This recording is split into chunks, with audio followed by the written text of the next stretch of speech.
Bonjour, bienvenue dans cette nouvelle vidéo. Si vous êtes nouveau sur cette chaîne, abonnez-vous, aimez la vidéo, partagez le lien avec vos amis ou vos collègues. Si vous êtes ancien sur cette chaîne, aimez la vidéo, partagez le lien avec vos amis ou vos collègues. Je vais utiliser les données de type ponctuel, notamment la table PyData. Cette table est de type ponctuel parce que j'ai qu'une seule colonne de profondeur, alors que dans la table de type intervalle, nous avons la profondeur de tête et la profondeur de base. En allant sur l'option PyData Types, je peux insérer ou supprimer une colonne en faisant un clic droit, insérer. Je peux insérer une colonne comme ceci. Voici la colonne est insérée et en allant là-bas, je peux supprimer une colonne comme ceci et puis voilà, la colonne est supprimée. Voilà, pour la création de ces modèles en utilisant ces données de type ponctuel, je vais aller dans PyData et je peux créer différents modèles. Donc, je vais commencer par créer une section. J'ai cette fenêtre ici. Ce bouton radio activé, je vais créer un nouveau modèle et la variable considérée, je peux préciser ça ici. Je prends gamma, je peux enregistrer le nouveau fichier créé. Je vais laisser cette option, la couleur des intervalles cochée et le plot log. Dès lors que le plot log est coché, je vais aller dans le design de ces plot logs.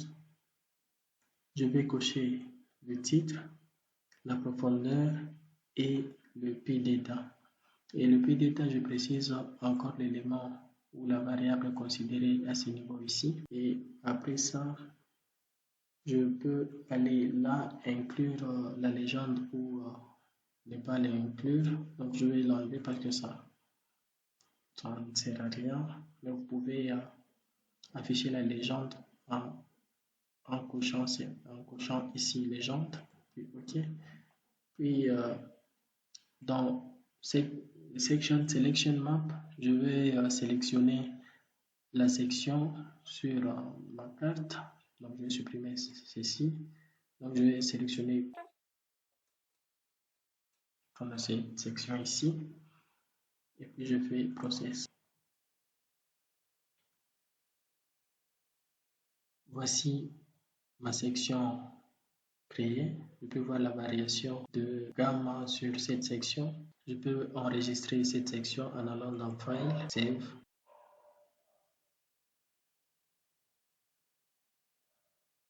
Et puis Save. Voici ma section est créée. Je peux fermer et passer à la création d'un profil. Je prends un profil et je prends l'élément gamma, Save.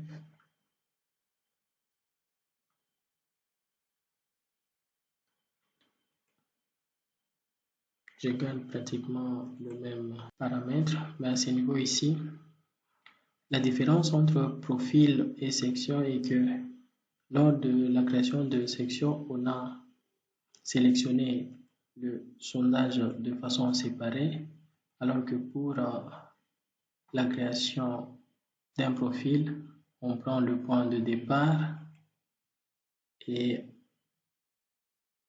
le point d'arrivée. Tous les trous de sondage qui seront dans cette partie ici qu'on appelle SWOT seront visibles sur notre vue de profil. Cette vue est beaucoup plus avantageuse parce que on peut bien observer le sondage courbé que lorsqu'on utilise une section. Et on peut augmenter la taille de ces SWOT à ce niveau ici. Okay. Diminuer là. Et après, je fais Process.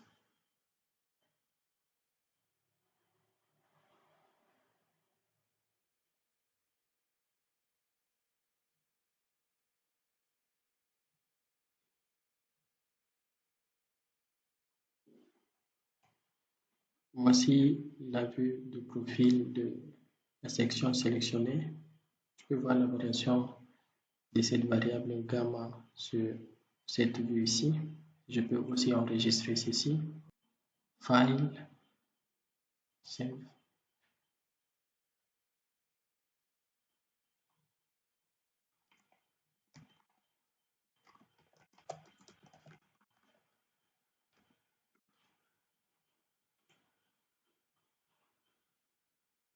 Je vais fermer ceci et créer un modèle en 3 dimensions.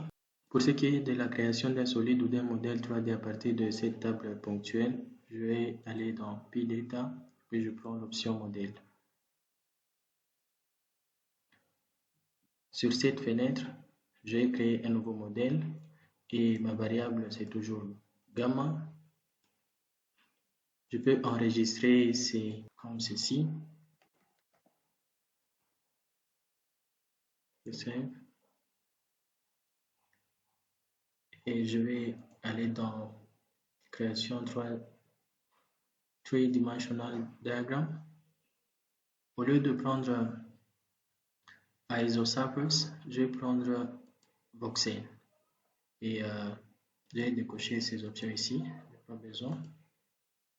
Et puis je fais OK.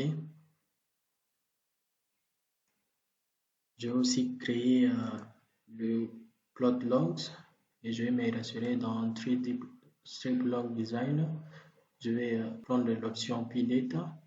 Je vais décocher mythologie, je n'en ai pas besoin. Ici, je dois préciser aussi la variable, c'est gamma. Donc, les options à activer ici, il y a titre, axe et puis PData.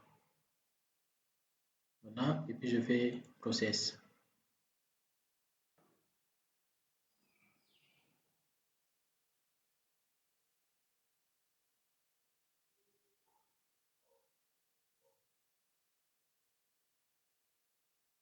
Voici le modèle 3D de la variable gamma.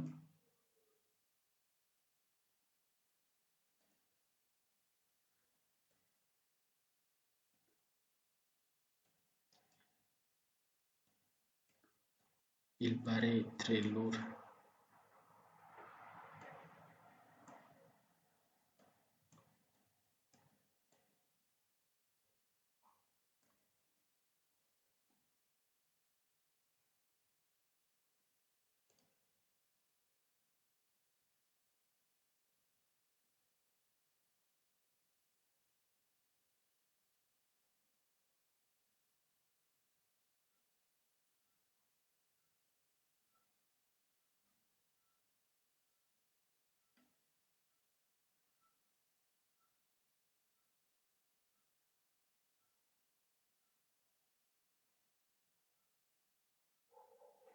Là, je peux afficher les logs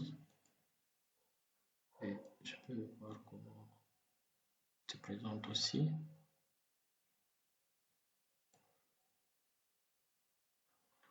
Et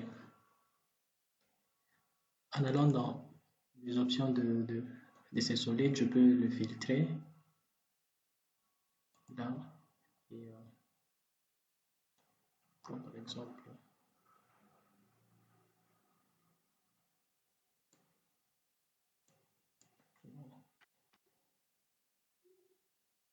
septante, puis je fais apply. Donc la valeur la plus faible à 70 et jusqu'à la valeur la plus élevée. Puis je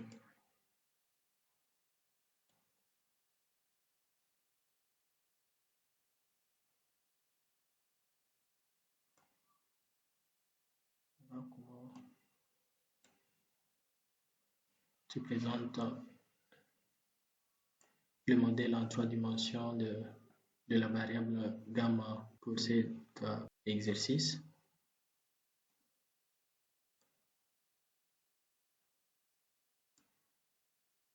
Et je vais enregistrer ceci en allant dans File, Save.